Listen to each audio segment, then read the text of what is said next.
اگر آپ کو میری یہ ویڈیو پسند آئے تو like, comment and share, subscribe کرنا مت بھولیے۔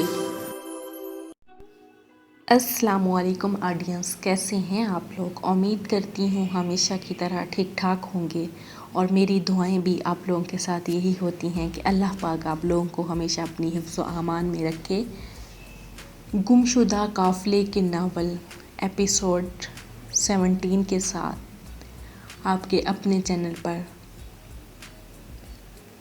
اردو ناولز اینڈ پوئٹری پھر سے آپ کے ساتھ حاضر ہوں۔ بڑھتے ہیں 17 ایپیسوڈ کی طرف۔ پچھلی ایپیسوڈ میں فہمیدہ کی فیملی جا رہی ہے اور یوسف اپنی نیند، کیونکہ یوسف ساری رات لکھتا ہے لیکن اس کے باوجود بھی وہ صبح جلدی ہی آ جاتا ہے کہ فہمیدہ کی فیملی کو اسٹیشن پر پہنچا سکے۔ بڑھتے ہیں 17 ایپیسوڈ کی طرف۔ میرا خیال ہے کہ ہم سب کو بھی کچھ دیر آرام کر لینا چاہیے۔ جب موٹریں پہنچیں گی تو ہم 10 منٹ میں سوار ہو کر چل پڑیں گے اور گاڑی چلنے میں کافی وقت ہے۔ 11:10 پر کاریں دہرادون کے اسٹیشن سے باہر رکی اور وہ نیچے اترنے لگے۔ فضل الدین اور منظور سامان اٹھوا رہے تھے۔ یوسف نے فہمیدہ سے کہا، میرا خیال ہے کہ بہت سے لوگ آپ کو رخصت کرنے آئے ہوں گے۔ اندر جا کر شاید مجھے آپ کو خدا حافظ کہنے کا موقع بھی نہ ملے، اس لیے آپ کے دل میں اگر کوئی بات ہو تو فوراً کہہ دیجیے۔ فہمیدہ بولی، اس وقت تک اور اس کے بعد گھر پہنچنے تک اور پھر اس وقت تک جب تک میں آپ کو دوبارہ نہیں دیکھتی، میرے دل میں آپ کے لیے دعاؤں کے سوا کچھ نہیں۔ یوسف امینہ کی طرف متوجہ ہوا۔ امینہ، شاید میں تم جیسی بہن کا کبھی شکریہ ادا نہیں کر سکوں گا۔ کتنا بوجھ ہے جو تم چپکے سے میرے سر پر لاد چکی ہو۔ میں اس احسان کا شکریہ فہمیدہ کے سامنے ادا کرنا چاہتا ہوں۔ اگر تم کل میری اعنات نہ کرتی تو میں شاید عمر بھر اس بات پر پشیمان رہتا کہ میں مسوری میں کٹتا رہا اور آپ کو خدا حافظ کہنے کے لیے نہ آ سکا۔ میں تمہارا بے حد شکر گزار ہوں امینہ۔ بھائی جان، میری یہ خواہش بھی تو کوئی چھوٹی خواہش نہیں تھی۔ جب گاڑی چلنے لگی اور پھر کھڑکی سے باہر سر نکال کر باہر دیکھوں تو میرا عظیم بھائی پیار سے میرے سر پر ہاتھ رکھتے۔ بھائی جان، جو حالات آپ نے بیان کیے ہیں ان کے پیش نظر میں یہ عرض کرنا چاہتی ہوں کہ جب آپ لاہور آئیں اور ہمارے ہاں ٹھہرے، میں منظور صاحب سے یہ کہہ دوں گی کہ وہ آپ کے پروگرام سے باخبر رہیں۔ منظور صاحب، آپ سنتے ہیں؟ بھئی میں سن رہا ہوں۔ آپ کو اطمینان ہونا چاہیے کہ ان کے پروگرام کی سب سے پہلی خبر مجھے ہوگی۔ یوسف نے کہا، احمد خان صاحب نے کرائے کے مکان میں ٹیلی فون لگوانے کا فیصلہ کر لیا ہے۔ انہوں نے کل مالک مکان کو بلا لیا تھا اور مجھے امید ہے کہ چند دن تک میں آپ کو ٹیلی فون کی اطلاع دے سکوں گا۔ امینہ بولی، بھائی جان، یہ تو بڑی خوشی کی بات ہوگی، لیکن آپ کا ٹیلی فون فہمیدہ بہن کو آنا چاہیے۔ ارے پگلی، یہ تمہیں کیسے خیال آیا کہ میں ٹیلی فون کا اس سے بہتر مصرف بھی سوچ سکتا ہوں؟ بہر صورت میں تمہارا شکر گزار ہوں۔ پھر یوسف کو اچانک کوئی خیال آیا۔ اس نے اپنی جیب سے ہاتھ نکالتے ہوئے کہا، فہمیدہ، یہ لو، مجھے خان صاحب نے تنخواہ میں سے کچھ رقم ایڈوانس دے دی تھی، یہ اپنے پاس رکھ لو۔ نہیں جی، بالکل نہیں، کبھی بھی نہیں، پردیس میں آپ کو بہت ضرورت ہوگی۔ یوسف نے پریشان سا ہو کر کہا، میرا خیال تھا کہ آپ اس بات پر خوش ہوں گی۔ میں تو یہ سوچ رہی تھی کہ میرے جتنے پیسے جمع ہو گئے ہیں وہ آپ کو دے جاؤں، لیکن میں ڈرتی تھی کہ آپ کو غصہ نہ آ جائے۔ دیکھیے، جب تک آپ کی کتاب شائع نہیں ہوتی اس وقت تک ہمیں ایک ایک پائی سنبھال کر رکھنی پڑے گی۔ میں چاہتی ہوں کہ ہم اس دنیا میں سر اٹھا کر چل سکیں۔ چند منٹ بعد وہ ویٹنگ روم کے اندر اور باہر دہرادون کے رشتہ داروں اور میجر صاحب کے دوستوں، ان کی بیگمات اور بچیوں کے جھرمٹ میں کھڑے تھے۔ یوسف منظور اور امینہ کا تعارف کروا رہا تھا۔ تھوڑی دیر بعد وہ رخصت کرنے والوں سے مصافحہ کرنے اور بلغیر ہونے کے بعد گاڑی پر سوار ہو گئے، اور نسیم نے گاڑی پر سوار ہونے سے پہلے یوسف سے لپٹتے ہوئے کہا، نانی جان کہتی تھی کہ آپ کو اتنی محنت نہیں کرنی چاہیے اور آپ اپنی صحت کا خیال ضرور رکھیں۔ مجھے یہ اطلاع دیتے رہیں کہ آپ ٹھیک ہیں، ورنہ میں بیمار ہو جاؤں گی۔ میں اپنی ننھی بہن کو بیمار نہیں ہونے دوں گا۔ اب جلدی سے گاڑی پر سوار ہو جاؤ۔ سب سے آخر میں نصیر الدین منظور یوسف کے ساتھ گرم جوشی سے بغلگیر ہوئے اور گاڑی پر جو حرکت میں آ چکی تھی سوار ہو گئے۔ یوسف چند ثانیے پلیٹ فارم پر کھڑا رہا۔ جب گاڑی دور نکل گئی تو کسی نے اس کے کندھے پر ہاتھ رکھتے ہوئے کہا، چلیے یوسف صاحب، ہم آپ کا انتظار کر رہے ہیں۔ یہ میجر بشیر تھے۔ وہ ان کے ساتھ اسٹیشن سے باہر نکلا تو مرتضیٰ خان نے پوچھا، یوسف صاحب، آپ میرے ساتھ مسوری چلیں گے یا میجر صاحب کے ساتھ جانے کا پروگرام ہے؟ مرتضیٰ خان نے کہا، بتائیے نا۔ میجر بشیر نے کہا، بھئی تم دونوں ہمارے ہاں کھانا کھاؤ گے اور پھر جاؤ گے؟ مرتضیٰ نے کہا، نہیں جناب، مجھے ابھی بھوک نہیں، میں کھانا مسوری پہنچ کر کھاؤں گا۔ یوسف نے کہا، میجر صاحب، اگر آپ مجھے بھی اجازت دے دیں تو میں بھی سیدھا مسوری پہنچ جاؤں۔ وہاں احمد خان صاحب کھانے پر میرا انتظار کر رہے ہوں گے۔ میں رات بھر لکھنے میں مصروف رہا اور اب یہ چاہتا ہوں کہ مسوری پہنچتے ہی کھانا کھا کر سو جاؤں۔ پھر اس نے بیگم بشیر کی طرف مڑتے ہوئے کہا، چچی جان، امید ہے آپ برا نہیں مانیں گی، میں یہ وعدہ کرتا ہوں کہ جب بھی آپ کا حکم آئے گا میں حاضر ضرور ہو جایا کروں گا۔ نہیں بیٹا، اس میں برا ماننے کی کوئی بات نہیں، تم جا کر آرام کرو، ہم کسی دن ڈرائیور کو بھیج کر تمہارے خان صاحب سے اور ان کے لڑکے کو بلوا لیں گے، ہمارے دل پر خان صاحب کی مہمان نوازی کا بہت اثر ہے۔ میجر بشیر نے کہا، بھائی ان کو تو میں نے ضرور بلانا ہے، بڑے اچھے آدمی ہیں۔ اچھا بیٹا، السلام علیکم۔ میجر بشیر نے مصافحہ کیا اور مرتضیٰ خان کے ساتھ کار میں بیٹھ گیا۔ مسوری تک پہنچتے ہوئے ایک دوسرے سے کافی بے تکلف ہو چکے تھے۔ مرتضیٰ خان یوسف کو بڑے اصرار کے ساتھ شکار کی دعوت دے چکا تھا، لیکن یوسف نے یہ کہہ کر انکار کر دیا تھا، خان صاحب ابھی کچھ عرصے کے لیے میں بہت مصروف ہوں، جب مجھے آپ کام سے فرصت ملے تو میں دن رات آپ کی رفاقت میں شکار کھیلتے ہوئے تھکاوٹ محسوس نہیں کروں گا۔ مسوری پہنچ کر یوسف نے محسوس کیا کہ یہ شہر جو اس کے لیے ایک پررونق دنیا تھی، اچانک سمٹ کر بہت چھوٹا ہو گیا ہے۔ وہ جگہ جہاں خان صاحب نے اپنی کار کے لیے گیراج لیا ہوا تھا مکان سے کوئی 1 میل دور تھی۔ وہاں سے اتر کر وہ مرتضیٰ خان صاحب کی قیامگاہ تک آیا تو اسے محسوس ہوا کہ گھر بھی بہت چھوٹا ہو چکا ہے۔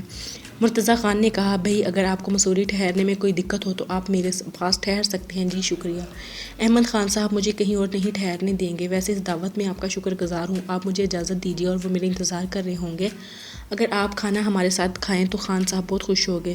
بھائی پھر کبھی دیکھا جائے گا، آپ کو میری فکر نہیں کرنی چاہیے، یہاں میرے نوکر نے انتظام کر رکھا ہوگا۔ یوسف مصافحہ کرنے کے بعد وہاں سے چل دیا اور تھوڑی دیر بعد وہ احمد خان اور محمد خان کے ساتھ کھانا کھا رہا تھا۔ کھانا ختم کرنے کے بعد احمد خان نے کہا، دیکھو بھائی یوسف، ہم تم سیدھے اپنے کمرے میں جاؤ اور وہاں بستر پر لیٹ کر آنکھیں بند کر لو، اور جب تک تم خود نہیں اٹھو گے یہاں تمہیں کوئی نہیں جگائے گا۔ ہاں، تمہیں ایک خوشخبری سنانا چاہتا ہوں، وہ یہ ہے کہ اسی ہفتہ یہاں ٹیلی فون لگ جائے گا۔ میں نے مالک مکان کو 1 سال کا مزید ایڈوانس دے دیا ہے، اور اگر تمہیں سردیوں تک یہاں ٹھہرنا پڑا تو اس نے یہ وعدہ کیا ہے کہ وہ مزید کرایہ لیے بغیر دہرادون میں انتظام کر دے گا۔ یوسف نے اٹھتے ہوئے کہا، خان صاحب، میں کل سے دن کے وقت 3 گھنٹے خان محمد کے لیے نکالا کروں گا اور رات کو اپنے کام میں مصروف رہوں گا، اور جس رفتار سے میں لکھ سکتا ہوں اس سے مجھے امید ہے کہ میں ستمبر تک اپنا کام ختم کر لوں گا۔ بھئی اتنی جلدی کتاب ختم کر لو گے؟ خان صاحب، اس کے بعض حصے میں پہلے لکھ چکا ہوں، اس کتاب کو ترتیب دیتے وقت شاید ان میں کچھ کاٹ چھانٹ کرنی پڑے، اور اس کام کے لیے مجھے دسمبر تک یہیں ٹھہرنا پڑتا ہے۔ مجھے برف باری دیکھنے کا بہت شوق ہے، اور وہ مسودہ جسے تم گاڑی میں بھول گئے تھے خان صاحب، وہ ایک الگ چیز ہے، وہ کبھی بھی بعد میں مکمل ہوگا۔ یہ بڑا حوصلہ ہے تمہارا، میرے لیے تو ایک خط لکھنا بھی مصیبت ہوتا ہے۔ تم اب جا کر سو جاؤ۔ اب بات آگے بڑھتی ہے مسوری سے واپسی کی۔ خان محمد کی چھٹیاں ختم ہو چکی تھیں اور احمد خان اور یوسف اسے دہرادون میں پہنچا کر واپس آ گئے تھے۔ اس کے بعد یوسف نے احمد خان کو اس کی درخواست پر انگریزی اور تاریخ پڑھانی شروع کی تھی۔ فرصت کے اوقات میں وہ اخبارات پڑھتے اور ملک کی سیاست پر تبصرے کیا کرتے تھے۔ قیام پاکستان کے متعلق یوسف جو تڑپ اپنے گھر کے ماحول اور اس کے بعد اسلامیہ کالج لاہور سے لے کر آیا تھا، اس میں آئے دن اضافہ ہو رہا تھا۔ کبھی کبھی وہ ہندوؤں کی تنگ نظری اور مستقبل کے عزائم اور کانگریس کے مکر و فریب کے متعلق مضامین لکھ کر اخبارات کو بھیجا کرتا تھا، اور اس کا ہر مضمون پڑھنے والے اس کی زبان میں پہلے سے زیادہ تلخی محسوس کرتے تھے۔ وہ یہ بات بار بار دہرایا کرتا تھا کہ مسلمانوں کے لیے متحدہ حکومت کا نظریہ قبول کر لینے سے اس کے سوا اور کچھ نہیں ہوگا کہ وہ اس کی برہمی سامراج کے نئے شودر بن جائیں۔ زمانہ قدیم میں برہمنی سماج کے بانی یعنی آرین لوگ ہندوستان کی قدیم اقوام پر غالب آ گئے تھے، اور پھر انہوں نے انہیں دائمی طور پر مغلوب رکھنے کے لیے ایسے مذہبی ضابطے بنا لیے تھے یہ سر نہیں اٹھا سکتے تھے، یعنی شودر ایک بار شودر بن جانے کے بعد ہمیشہ شودر رہتا ہے۔ اس لیے اگر مسلمان اپنے اندر انسانیت کا ذرا بھر شعور رکھتے ہیں تو انہیں آنے والے معرکوں میں یہ ثابت کرنا پڑے گا کہ مسلمان ایک علیحدہ قوم ہیں، اور ہندوستان کی متحدہ قومیت کے شعور پلنے کی بجائے مر جانا بہتر سمجھتے ہیں۔ ایک دن اس نے احمد خان سے گفتگو کرتے ہوئے کہا، خان صاحب، میرے ناول کے آخری صفحات اسی ہفتہ ختم ہو جائیں گے، اور میں چاہتا ہوں کہ میں ان پر نظر ثانی کرنے کے بعد چند دنوں کے لیے لاہور سے گھوم آؤں۔ احمد خان نے کہا، دیکھو بھائی یوسف، میرے ساتھ تمہارا کام کبھی ختم نہیں ہوگا، میں سمجھتا ہوں کہ تم عمر بھر کے لیے میرے ساتھی ہو، اور جب تم ضرورت محسوس کیا کرو گے تو خود ہی میرے پاس پہنچ جایا کرو گے۔ ہمارا ایک گھر پنجاب میں ہے اور دوسرا سندھ میں۔ خان صاحب، یہ دونوں گھر مجھے یکساں عزیز ہوں گے۔ میں مستقبل میں افق پر آندھیاں کے آثار دیکھ رہا ہوں۔ کبھی کبھی ایسا محسوس ہوتا ہے کہ پاکستان کی جنگ کے لیے ہمیں اچانک میدان میں آنا پڑے گا، اور پھر میں معلوم نہیں مجھے کتنے محاذوں پر لڑنا پڑے گا۔ احمد خان نے کہا، بھائی میں کبھی بھی یہ سوچا کرتا ہوں کہ تمہاری صلاحیتوں سے پورا فائدہ اٹھانے کے لیے ہمیں ایک اخبار کی ضرورت ہے۔ میں کراچی سے اخبار نکالنے کے لیے سرمایہ فراہم کر سکتا ہوں، اور میرا ایک دوست بلوچستان سے اخبار نکالنا چاہتا ہے۔ اگر تم چاہو تو دونوں اخباروں کی نگرانی تمہارے سپرد کر دی جائے۔ یوسف نے کہا، خان صاحب، اس کا جواب میں سوچ کر دوں گا۔ وہ کون سا محاذ ہے جہاں میری زیادہ ضرورت ہے، لیکن اس وقت میں یہ کتاب چھپوانا اور دوسری کتاب لکھنا چاہتا ہوں۔ احمد خان نے کہا، بھئی وہ بھی ہو جائے گا۔ تمہاری کوئی خواہش ایسی نہیں جو پوری نہ ہوئی ہو۔ جب تم تنہائی محسوس کرو تو یہاں آ جایا کرو، تمہاری خدمت کے لیے ایک نوکر مکان پر رہے گا ہمیشہ۔ سردیوں میں تم دہرادون میں بھی رہ سکو گے، وہاں یہ قائد ہوگا۔ خان محمد چھٹیوں کے دن تمہارے ساتھ گزارا کرے گا اور تم سے کچھ سیکھتا رہے گا۔ میں چاہتا ہوں کہ تم لاہور اور اپنے گاؤں میں اپنے کام اطمینان سے ختم کر کے واپس آؤ۔ اگر مجھے جلدی سے نہ جانا ہوتا تو پر میں تمہیں رخصت کر کے جاؤں گا۔ مجھے امید ہے کہ تم جہاں جاؤ گے، جس حال میں ہوں گے، مجھے خط لکھتے رہو گے، اور کتاب شائع ہونے کا انتظام اب تک تو نہیں، کچھ عرصہ بعد ہو جائے گا۔ مجھے یقین ہے کہ اللہ تعالیٰ تمہیں جس مقام تک پہنچانا چاہتا ہے وہ تم حاصل کر کے رہو گے۔ اور ہاں دیکھو، کبھی یہ بھی لکھ دینا کہ ہماری دوستی کا رشتہ مضبوط کرنے کی وجہ وہ بھیڑیے تھے جو خدا جانے کہاں کہاں سے گھومتے ہوئے کوہ مردار میں پہنچ گئے تھے، ورنہ مجھے کوئٹہ میں کوئی ایسا آدمی نہیں ملا جس نے اس پہاڑ پر بھیڑیے دیکھے ہوں۔ اکتوبر کے آخری دن تھے۔ فہمیدہ بالا خانے کی چھت پر دھوپ میں بیٹھی ہوئی تھی۔ نسرین نے بھاگتے ہوئے سیڑھی سے آواز دی، آپا جان، بلند نیچے آئیے۔ وہ آ گئے۔ فہمیدہ کا دل دھڑکنے لگا۔ نسرین نے نچلی چھت پر نمودار ہو کر کہا، آپا جان، خدا کی قسم میں جھوٹ نہیں بولتی، بھائی جان آ گئے ہیں اور نیچے امی جان سے باتیں کر رہے ہیں۔ ظہیر ابا جی کو بلانے گیا ہے، جلدی آئیے نا۔ آپ کیا سوچ رہی ہیں؟ فہمیدہ نے اطمینان سے نیچے اترتے ہوئے کہا، بے وقوف، مجھے معلوم ہے۔ آپ کو کیسے معلوم ہے آپا؟ آپ انہیں چھت سے کیسے دیکھ سکتی ہیں؟ بس جو کہہ دیا، مجھے معلوم ہے۔ آپا جان، عجیب بات ہے، آپ خوش ہونے کی بجائے مجھے ڈانٹ رہی ہیں۔ نہیں بھائی، تم مجھ سے بہت پیاری ہو، لیکن جو باتیں تمہیں معلوم نہیں ہوتی ان کے متعلق خاموش رہا کرو۔ فہمیدہ نے یہ کہہ کر پیار سے اسے گلے لگا لیا۔ اپا جان، مجھے بتائیے تو صحیح کہ مجھے معلوم نہیں ہے۔ بھئی، تمہیں یہ معلوم نہیں کہ تمہارے بھائی جان نے کل رات 11 بجے فون کیا تھا کہ میں آ رہا ہوں۔ اب جتنی دیر وہ یہاں رہیں گے بے حد مصروف رہیں گے، اس لیے تم نے پیٹ کر لوگوں کو یہاں جمع نہیں کر لینا۔ تمہارا پہلا کام یہ ہے کہ اوپر والے کمرے میں ان کا سامان رکھواؤ۔ اپا جان، سب کچھ ہو جائے گا، آپ نیچے تو چلیں، بھائی جان پریشان ہو رہے ہوں گے۔ فہمیدہ نے ہنستے ہوئے کہا، بڑی بے وقوف ہو تم۔ دیکھو، اب نماز کا وقت ہو رہا ہے، تم جا کر یہ کہو کہ میں نماز پڑھ کر آؤں گی، لیکن یہ بات یوسف صاحب سے نہیں، امی جان سے کہنا، وہ خود ہی سمجھ جائیں گے۔ اپا جان، میں ان سے کان میں تو کہہ سکتی ہوں، اگر میں کان میں کہنے کی بجائے بلند آواز میں کہہ دوں تو اس میں حرج ہی کیا ہے؟ چڑیل، مجھے معلوم ہے تم اپنی مرضی کرو گی۔ اگر تم اپنی زبان بند نہیں رکھ سکتی تو تم یہ بھی کہہ سکتی ہو کہ فہمیدہ آپ کو سلام کہتی ہے اور وہ عصر کی نماز پڑھتے ہی نیچے آ کر آپ کا خیر مقدم کرے گی۔ اپا جان، وہ تو بہت خوش ہوں گے، لیکن میری پٹائی ہو جائے گی، اس لیے میں امی جان کے سامنے بات کرنے کی بجائے مناسب وقت کا انتظار کروں گی۔ اچھا جاؤ، میرا سر نہ کھاؤ۔ نماز کے بعد فہمیدہ نیچے اتری تو یوسف برآمدے میں بیٹھا صفی اور نسرین سے باتیں کر رہا تھا۔ السلام علیکم کہہ کر آگے بڑھی اور یوسف وعلیکم السلام کہہ کر کھڑا ہوگا۔ فہمیدہ بولی، جناب آپ بیٹھے رہیں اور مجھے شرمندہ نہ کریں۔ یوسف نے فہمیدہ کا جواب دینے کی بجائے صفیہ سے مخاطب ہو کر کہا، کیوں خالہ جان، میں نے کوئی غلط بات کی ہے؟ کیا انسان جن لوگوں کا احترام کرتا ہے ان کے لیے اٹھتے ہی خوشی محسوس نہیں کرتا؟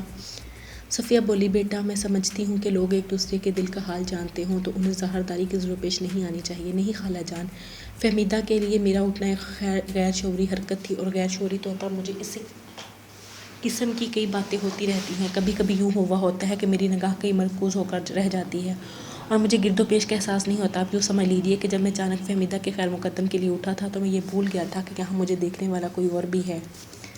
صفیہ نے ہنستے ہوئے کہا، بیٹا میں تمہاری باتیں کچھ سمجھنے لگ گئی ہوں، لیکن اس بات سے ڈر آتا ہے کہ ہم میں سے کوئی اچانک تمہارے سامنے آ جائے اور تم اس سے یہ پوچھنے لگ جاؤ کہ آپ کون ہیں۔ نہیں خالہ جان، مجھے ڈر ہے کہ میں کہیں لوگوں کو بھول جایا کروں گا، کئی نقوش میرے ذہن سے مٹ جائیں گے، کیونکہ زیادہ سوچنے والوں کو بہت کچھ بھول جانے کی ضرورت بھی پیش آتی ہے، لیکن میں ان میں سے اس گھر کا کوئی فرد نہیں بھوگا۔ اچھا بیٹا، میں ذرا باورچی خانے سے ہوا ہوں، تم اطمینان سے باتیں کرو۔ صفیہ اٹھ کر چلی گئی تو یوسف نے صحن میں اپنے سوٹ کیس کے اوپر چمڑے کے خوبصورت بیگ کی طرف اشارہ کرتے ہوئے کہا، فہمیدہ کتاب کا باقی مسودہ اس بیگ میں ہے، آپ اسے اطمینان سے پڑھ لیجیے، اور جو مسودے میں آپ کو بھیجتا رہا ہوں وہ نکال کر میرے کمرے میں رکھوا دیجیے۔ میرا مطلب وہ مسودہ نہیں ہے جو گاڑی میں بھول گیا تھا، بلکہ ان مسودوں سے ہے جو اس ناول سے تعلق رکھتے ہیں۔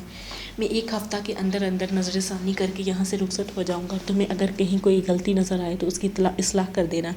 نسرین بولی، بھائی جان، مجھے بہت افسوس ہو رہا ہے کہ آپ کے کام میں کوئی مدد نہیں کر سکتی، شاید ابا جان آ گئے ہیں۔ فہمیدہ نے کہا، میرا خیال ہے کہ ہمیں بیٹھک میں چلنا چاہیے۔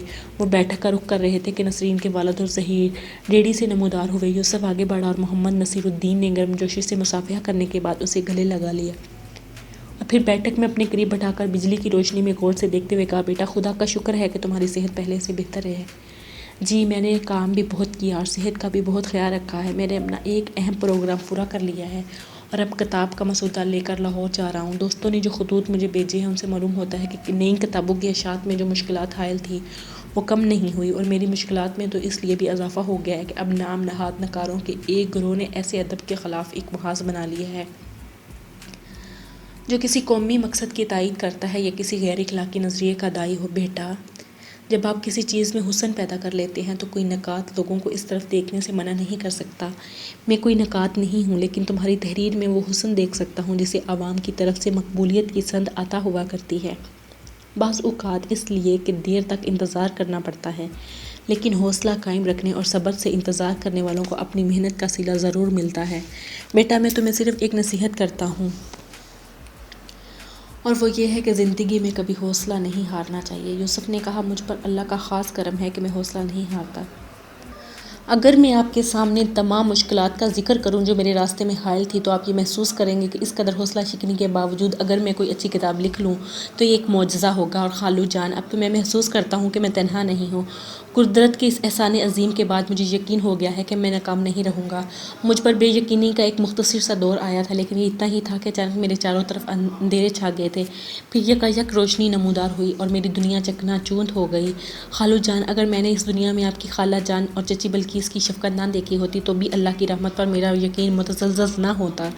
بیٹا یہ ہر آپ کی خواہش ہوتی ہے کہ اس کی بیٹی کا رفیق حیات شریف، نیک اور بہادر ہو۔ فہمیدہ کا مستقبل میری زندگی کا اہم ترین مسئلہ تھا، کیونکہ میں یہ محسوس کرتا تھا کہ عام لڑکیوں سے مختلف ہے۔ جب تمہیں دیکھا تو میں نے محسوس کیا کہ اللہ کی بارگاہ میں میری کوئی دعا قبول ہو گئی ہے۔ یوسف نے کہا، خالو جان میرے لیے دعا کیا کریں کہ میں آپ کی نیک توقعات پر پورا اتر سکوں۔ نسرین نے دروازے سے جھانکتے ہوئے کہا، ابا جان، امی پوچھتی ہیں کہ کھانا لگا دیا جائے یا آپ عشاء کی نماز پڑھ کر کھائیں گے؟ بیٹی ساتھ والی مسجد میں نماز ہونے والی ہے، ہم پہلے نماز پڑھ لیں تو بہتر ہوگا، ممکن ہے کہ تھوڑی دیر تک دوسرے مہمان بھی آ جائیں۔ آؤ یوسف بیٹا۔ یوسف اٹھ کر اس کے ساتھ چل دیا۔ نسرین نے پوچھا، امی جان دوسرے مہمان کون ہیں؟ صفیہ نے جواب دیا، بیٹی مجھے چند دنوں سے خالدہ کی آمد کی امید ہے، لیکن انہوں نے کوئی خط نہیں بھیجا۔ فہمیدہ بولی، امی جان آپا خالدہ کو تو خط لکھنے کی عادت ہی نہیں، جب بھائی جان حسن علی کا کوئی پروگرام بنتا ہے تو وہی کبھی کبھی خط لکھ دیتے ہیں، ورنہ کسی معرفت کا پیغام بھیج دیا کرتے ہیں۔ کھانا کھانے کے کوئی 1.5 گھنٹے بعد یوسف بالائی منزل کے کمرے میں پورے انہماک کے ساتھ مسودہ کے پہلے اجزاء پر نظر ثانی کر رہا تھا، لیکن اسے خلاف معمول جلد ہی نیند آ گئی۔ الصبح اذان سنتے ہی وہ اٹھا اور نماز کے لیے باہر نکل گیا۔ جب وہ واپس آیا تو فہمیدہ اس کے بکھرے ہوئے کاغذات درست کر رہی تھی۔ اس نے کرسی سے اٹھتے ہوئے کہا، میں نے رات باقی مسودہ پڑھ لیا اور دوسری فائل میں لگا دیا ہے، لیکن میں چاہتی ہوں کہ ایک بار پھر شروع سے لے کر آخر تک یہ کتاب پڑھ لوں۔ یوسف نے مسکراتے ہوئے کہا، اگر یہ اس قابل ہے کہ آپ اسے دوبارہ پڑھنا کریں تو مجھے اپنی کوشش کے متعلق بہت پرامید ہونا چاہیے۔ فہمیدہ بولی، میرا دل چاہتا ہے کہ میں اسے بار بار پڑھوں۔ آپ کو یقین نہیں ہوگا کہ گاؤں کے متعلق میں نے آپ کی کتاب کا مسودہ 3 بار پڑھا تھا اور چوتھی بار اس کی ایک نقل ہاتھ سے لکھی تھی۔ اس کے بعد حصے ایسے تھے جن کو میں بار بار نسرین پڑھ کر سنایا کرتی تھی۔ اگر پڑھنے والوں نے آپ کی تصانیف سے میرے مقابلے میں صنف یا ایک انتہائی دلچسپی لی تھی تو میں بھی اپنے آپ زمانے کی ایک کامیاب ترین مصنف ثابت ہوئی۔ یہ میری خوش قسمتی ہے کہ میرا پہلا مسورہ آپ نے پڑھا تھا، اور جب میں بھی آپ کے منہ سے ایسی بات سنتا ہوں تو میرے دل سے نسرین کے لیے ان گنت دعائیں نکلتی ہیں کہ اس نے ایک انتہائی گمنام مصنف کو اس ذہین خاتون سے متعارف کروا دیا تھا جس کی کوئی رائے غلط نہیں ہو سکتی تھی۔ نسرین عجیب لڑکی ہے۔ اس نے اپنا تعارف اس انداز سے کروایا تھا کہ جب میں نے آپ کا مسودہ دیکھنا شروع کیا تو مجھے محسوس ہوا تھا کہ آپ میرے لیے اجنبی نہیں تھے۔ یوسف بولا، آپ کو یاد ہے امی جان جب آپ کو پہلی دفعہ دیکھا تھا تو ان کی کیا حالت تھی؟ انہیں یقین ہو گیا تھا کہ آپ ہی ان کی بہو بن سکتی ہیں، اور وہ اس بات سے خوف زدہ تھی کہ قدرت کتنی بڑی کہیں ان سے چھین نہ جائے۔ فہمیدہ بولی، چچی جان، چچی بلقیس آخری وقت تک ان کے پاس تھی اور مجھے ایک ایک بات بتا چکی ہے۔ میں نیچے جا کر ناشتے کا پتہ کرتی ہوں۔ نسرین کمرے میں داخل ہوئی۔ اس نے ہامتے ہوئے کہا، ناشتہ تیار ہے آپا جان، ابا جان بھی آ گئے ہیں اور آپ کا انتظار ہو رہا ہے۔ فہمیدہ بولی، اب نسرین کے ساتھ چلے، میں ابھی آتی ہوں۔ نسرین کمرے میں داخل ہو گئی اور مسکراتے ہوئے بولی، بھائی جان آپ ایک امتحان کے لیے تیار ہو جائیں۔ دیکھو نسرین، اگر تم باتیں کرنا چاہتی ہو تو کچھ دیر خاموش بیٹھی رہو، میں یہ کام ختم کر لوں تو پھر تم سے باتیں کروں گا۔ بھائی جان کچھ لوگ آپ کو دیکھنے کے لیے آئے ہیں اور ہم نے انہیں نیچے بٹھا لیا تھا کہ وہ آپ کا وقت ضائع نہ کریں۔ ان کے طور طریقوں سے معلوم ہوتا ہے کہ وہ چند گھنٹے آپ کا انتظار کر سکتے ہیں۔ بڑے ضدی معلوم ہوتے ہیں وہ۔ ایک خوش و خوشزا خاتون کمرے میں داخل ہوئی اور بولی دیکھو ساجدہ دی، تم ہماری سفارش کرنے آئی اور آتے ہی ہماری شکایتیں شروع کر دی۔ جی میں بھائی جان کا منہ ٹھیک کر رہی تھی۔ بھائی جان آپ کو معلوم ہے یہ کون ہے؟ یوسف اچانک اٹھ کر مؤدب کھڑا ہو گیا اور بولا آپا خالدہ السلام علیکم۔ ایک نو عمر لڑکا کمرے میں داخل ہوا اور اس نے کہا اچھا جی یہ بتائیں میں کون ہوں؟ تو آپا خالدہ کے بیٹے عمر ہو؟ مجھے پتہ ہے تم عمر ہو،